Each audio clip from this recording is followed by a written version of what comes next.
አሁን ይሄ የዲሲው ለማኝ ቀኝ ግራ እያለ የጦርነት ሰባኪ የነበረ ትላንት አሁን የብልጽግና የአፋብን የአማራ ፋኖ ብሔራዊ ንቅናቄ አፋብን ከጎንደር ለመነጠል የጎንደር ፋኖችን ከዚህ ለመነጠል ከፍተኛ በጀት ተበጅቶለት ይሰራል። በማስረጃ ያገኘነው ነው። በማስረጃ ባለፈው ትልቁ ሰውዬ እንጨብጣታለን ያሉ ትግራይ እኛ የሚፈቅዳተን ነው እንጂ እንጨብጣታለን ያሉ ሰውዬ የሆነ ቪዲዮ ቀርጸው ሶሻል ሚዲያ ላይ ተለቆ ነበር።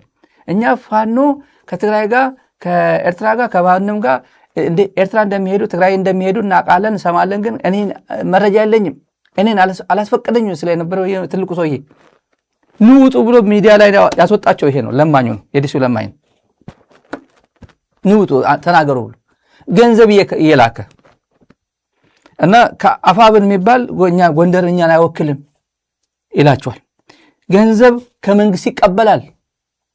የዲሲው ለማኝ ገንዘብ ከመንግስት ይቀበል ከብልጽግና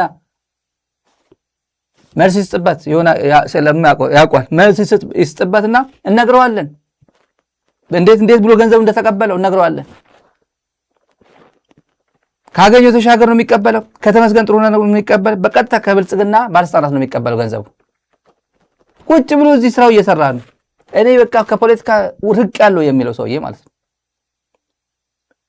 አሁን ለማስረጃ ለምሳሌ ምዕራብ ትግራይ እርሻ ተሰጥቶታል። እርሻ ያርሳል ምዕራብ ትግራይ ደመቀ ዘውዴ የሰጠው ማለት ነው።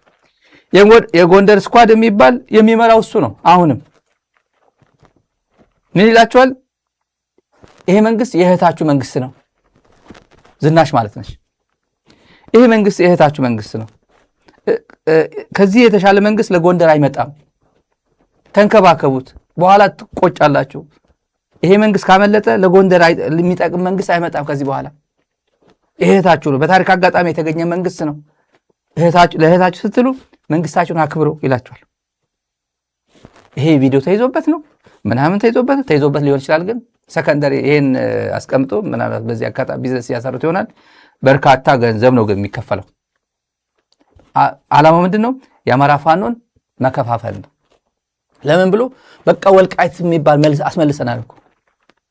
በታሪክ አጋጣሚ አብይ ስልጣን መጥቶ በቀላል መስዋዕትነት ነው የሚሉት እነሱ። በቀላል መስዋዕትነት ሄደን መሬታችን አግኝቶልናል። ከዛ በኋላ ጎንደር ምን ጥያቄ አለ ከዚህ በኋላ ነው። ካፋብን እና የተወሰኑትን ገንዘብ እየከፋፈለ ሽማግሌ ትግራይን እንጨብጣታለን ያሉ ሰዎችም ጭምር ከፋፍሎ ከዛ ተቃዋሚ ያደረጋቸው እነሱ በየቦታ ነው ያሉት። እነዚህ ኢንሲግኒፊካንት በአማራ ትግል ላይ ኢንሲግኒፊካንት ፕሮግረስ አድርጎ የትና የት እንዳለ ተመልከቷቸው። እነ ጀነራል ተፈራ ማሞ እና አስረስ ዳምጤ እና አስረስ ማረ ዳምጤ እና ዘመነ ካሴ ሌሎችም የሚያወሩት እና በተግባር የሚሰሩት ተመልከቱ። ይሄን ጨብጣታለን የሚባለው ሰውዬ ሰራዊት ማርኮ ወይ እንደዚህ አድርገን ክፍለ ጦር ደመሰስ ሲባል ሰምታችሁ ታውቃላችሁ? 4 ዓመት 3 ዓመት ወደ 4 ዓመት ቆየ ሆኖ ነው የአማራ ትግል እኮ ወደ 3 ዓመት ከምናምን እገሌ የሚባል ሰራዊት ተዋግተን እገሌ የሚባል ማረክ ምናምን የሚባል ሰምታችሁ ታውቃላችሁ? በፍጹም የለም። 3 ዓመት ከምናምን የአማራን ትግል ዲስታብላይዝ በማድረግ እና በመከፋፈል ላይ የተጠመዱ ናቸው።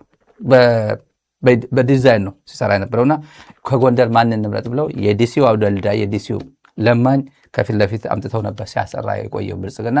አሁን ቢሊዮኖችን ይከፍላል ያገኘ ነው። በደንብ ፋኖቹም የፋኖ አመራሮች ያውቃሉ። መልስ ከሰጠ እናመጣዋለን ዶክመንት አንዳንድ ነገር በተለይ ለምሳሌ ትራንዛክሽኑን ጭምር እናገኘዋለን። ይሄ ብዙ ሰው እንዳይሸወድ ነው። እኔ ኢትዮጵያ እንዳትፈርስብኝ ብዬ ተኝቼ ማደር አልቻልኩም ቁጭ ብዬ ነው ማድረው ሲል የነበረው ውሸቱን ነው። ከብልጽግና ገንዘብ ተቀብሎ ይሰራል። ቀጥለን ከዚህ ጋር መሄድ ሁለት ተቃራኒ ዓለም የአስረስ ማረ